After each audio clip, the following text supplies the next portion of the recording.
the first time in 16 years, the 8 car is in victory lane, and for the first time in 2 years, RCR is in victory lane. We're going to talk about all that and more coming up next.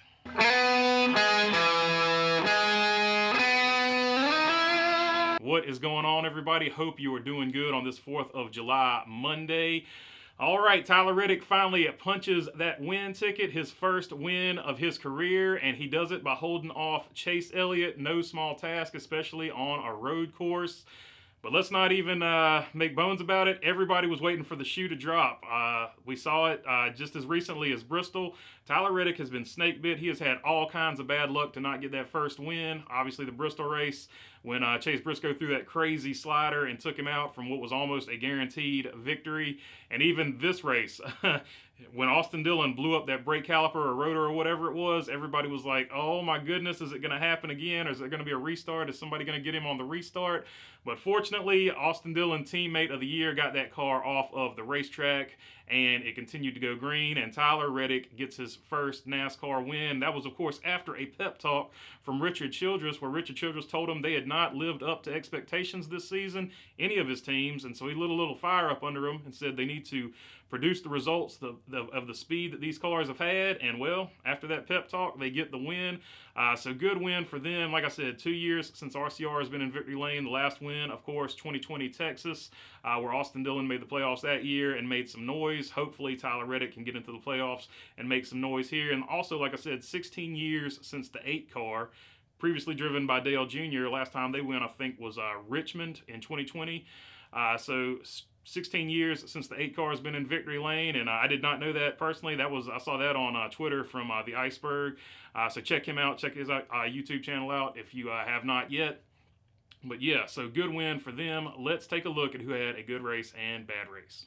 Top 10, of course, Tyler Reddick, a good race for him. Chase Elliott continues to show he's the man on road courses, finishing second. Kyle Larson finishes third, also showing he's good at road courses. And 2 more guys who are becoming road course ringers, Ross Chastain and Daniel Suarez. And of course, you'll notice all of those first 5 are Chevrolets, so you got to say it was a good race for Chevrolet. Chris Buescher finishes 6th, showing that RFK has found some speed for sure on these road courses. Austin Cindric finishes 7th. Michael McDowell 8th. He continues to have a phenomenal season. Good for Michael McDowell. AJ Allmendinger, didn't hear much about him, but he gets a 9th place finish, so good on them. Kevin Harvick finishes 10th.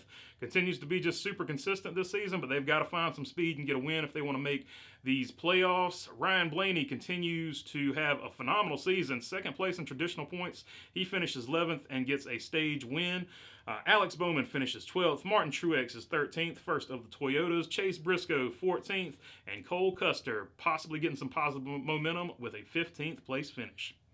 All right, now on to bad race. Like I said, Martin Truex was the first Toyota, 13th. Toyota traditionally has been dominant at these road courses, but not today. Martin Truex, the first Toyota, 13th. So you got to say it was a bad day for Toyota because they just used to be awesome at road courses, and this season has not been it for them, so bad race for them. Bad race also for Austin Dillon. He was running top 15 before that caliper exploded. It was going to be a really good day for RCR, and it still is, but unfortunately Austin Dillon didn't get the finish to show for his effort. A bad race for Brad Keselowski. Brad Keselowski, this is a race RFK has a chance of winning, and Brad Keselowski obviously so far out of the points that he has to win, but everybody has to win at this point, but this is one of those ones that RFK could have gotten, and Brad Keselowski was just way back, and his teammate finished 6th. So bad race for Brad Keselowski, and it was a bad race for Bubba Wallace. He had a lot of noise coming in because of what he said on the radio last week, and this week, well, it was on him. So he was mad at the team last week. This time, the team could possibly have been bad with him because it was just a poor performance for him. He's not great at road courses, but he was better than this for sure. And it was also a bad week for Corey LaJoie. Corey LaJoie, 7th fastest lap all day.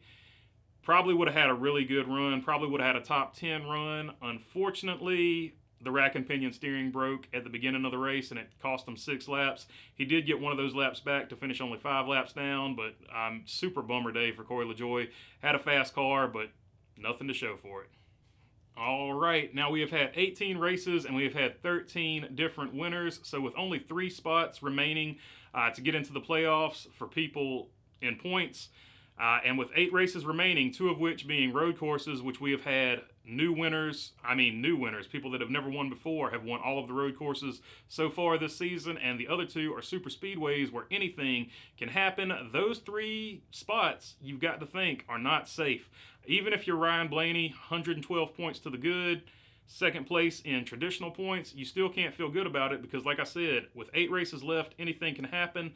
So if 3 more people win, it is possible that the second place man in points is not going to get in. So basically, from this point forward, looking into the season, I don't think you can even worry about points. You just got to see who's going to win these races, and you've got to go for these races. And I expect to see some absolutely aggressive, insane strategies going forward this season.